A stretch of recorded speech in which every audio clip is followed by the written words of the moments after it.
साथ चल दिया था।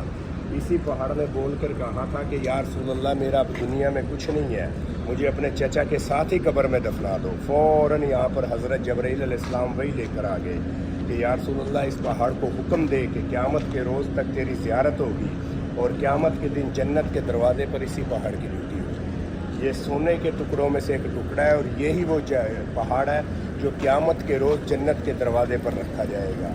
इसको कहते हैं ये जन्नत के टुकड़ों में से एक टुकड़ा है।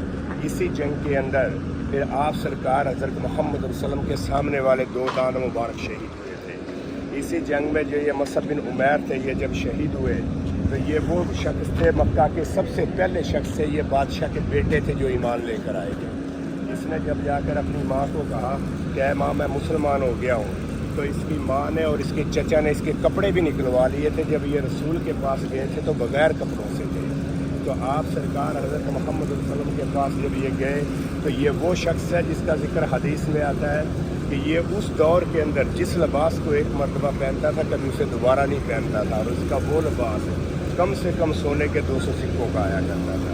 इसी का जिक्र हदीस में आता है कि ये जिस गली से सुबह गुजरता था शाम तक खुशबू आया करती थी, शाम को गुजरता था सुबह तक खुशबू आया करती थी। इसी जंग के बाद फिर खालिद बिन वलीद ने आपसे कहा, या रसूल अल्लाह, मुझे कोई मोज़ा दिखाओ, मैं ईमान ले आऊँगा।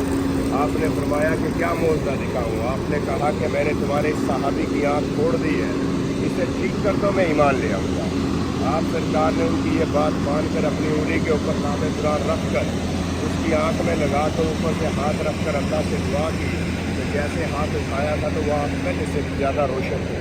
तो खालिद बिन वलीद यहाँ पर ईमान ले आए।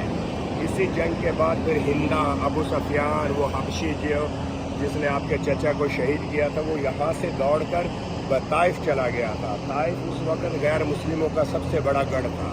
वहाँ से उसे पता चला कि आप सरकार ने जिसने भी जो गुनाह किया वो उसे माफ़ कर देते हैं।